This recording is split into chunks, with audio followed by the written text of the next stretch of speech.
What's going to keep the customer from getting their job on time? Omissions in the order form, Jeff. We ask that all spaces be filled in, even if the customer is not sure that we need the information.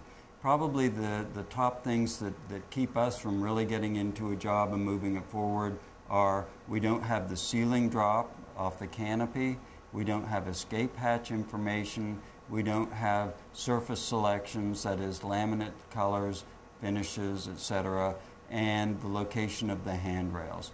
Those things can stop a job, put it dead in the water, and we have to then contact the customer to find that information, and that can eat up days, even weeks of time. So by being proactive, the customer can ensure that they'll get the right product at the right time. An elevator can have any number of special features: a protruding valance, a curved corner, or even a curved canopy. Since we build each of our interiors to fit a specific elevator, we need to know everything about your elevator before we can start building. The easiest way to give us the information we need is to use the existing cab information section of our order form as a guide. Note that if you have 4 identical cabs, you only need to fill out the form once. If one of them is different from the others, however, it will require a form of its own. We're going to start on the second page of the form with step 5. The information in the first 4 steps is self-explanatory but important, so don't skip them when you fill out the form. Measuring begins with the dimension across the rear wall. The easiest way to get an accurate reading is to measure from one corner and make a mark partway across the wall. Then measure from the other corner and add the two together. By the way, you need to measure from shell wall to shell wall rather than from panel to panel, and measure from the cab rather than from any drawings. Measure to the nearest 1/16 of an inch. Our design has a built-in safety margin, and even if you're off by a bit, it won't show up on the wall. Next, we'll measure the inside cab depth, the distance from the return wall to the back wall. If you measure carefully, you can measure while the panels are still on the wall. We've removed them to make things clearer, however. Use the same method as before. Measure partway from one corner, make a mark, and then measure from the other corner.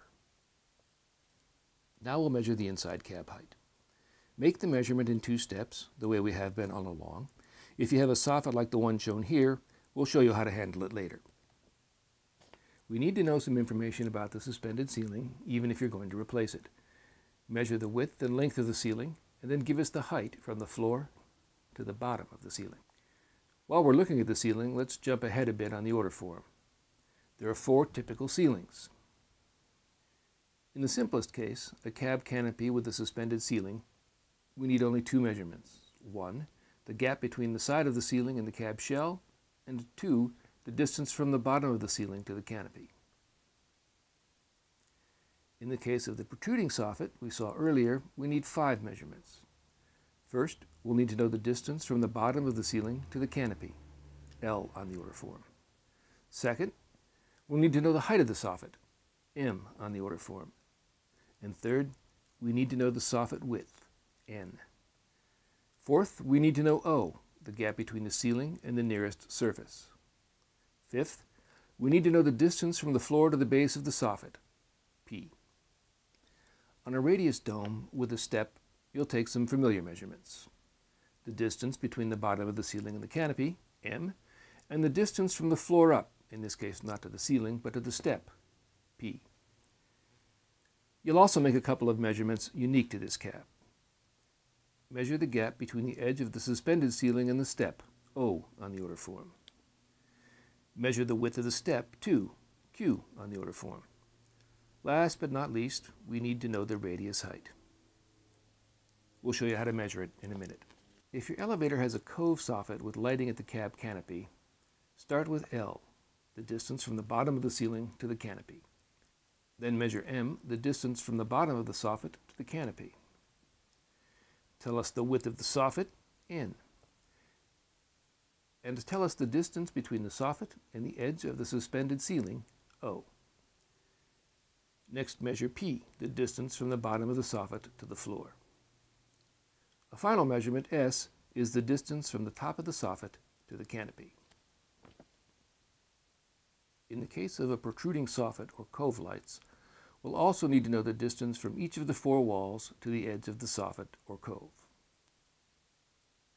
These are listed as T, U, V, and W in Section 5C of the order form. With the ceiling measurements out of the way, the toe kick is next. In order to build your panels, we'll need to know whether the kicks are flush, protruding, radiused, or recessed once the panels are removed. If a toe kick is a flush kick, we won't need any further measurements, but a protruding, radiused, or recessed toe kick requires more information. On a protruding kick, we need to know the depth of the protrusion, G on the order form, and the height of the toe kick, H on the order form. On a radius kick, we need to know the radius depth and radius height, and again, we'll show you how to measure that in a minute. If the toe kick is recessed, tell us the depth of the recess, I, and its height, J. Our standard toe kicks have vents across the bottom. Typically, you'll cut a couple of new holes to match, so we don't need any special measurements. If you want custom vents, call us and we'll talk about options and how to measure for them. We design our ceilings around the location of the exit hatch. You'll probably need to take out part of the ceiling to locate the hatch. Once you do, measure the width and depth of the hatch, measure how far it is between the side of the wall and the hatch, and how far it is between the rear wall and the hatch. Here's a trick that makes measuring the hatches easier. Hold the tape against the hatch so that the 10 is against one edge. Read the measurement from the other end, and then subtract 10. Last but certainly not least, we'll need to know about the front wall of the elevator. Start by measuring the width and height of the transom, DD and EE on the order form. Then measure FF, the distance between the position indicator and the canopy. Remember to measure to the canopy, not the suspended ceiling. Measure the width of the return wall, GG. If the door is centered, measure the width of both return walls and give us both dimensions. Measure the width of the door opening, HH, measured from frame to frame.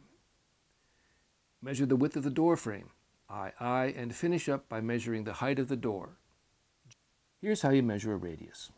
Whether the radius is in a soffit, along a toe kick, or in a hospital cab like the one shown here, measuring the radius is the same.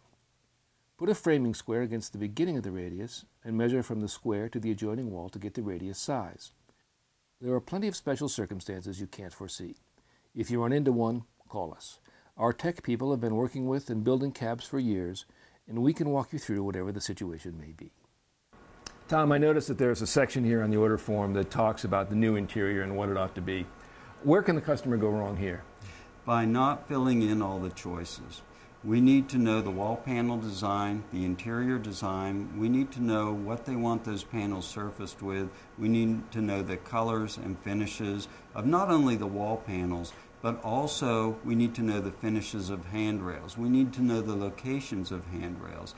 Any blank spot means that we have to contact the customer. We'll email or fax or phone, but it eats up a lot of time and also can cause errors if we are left to assume.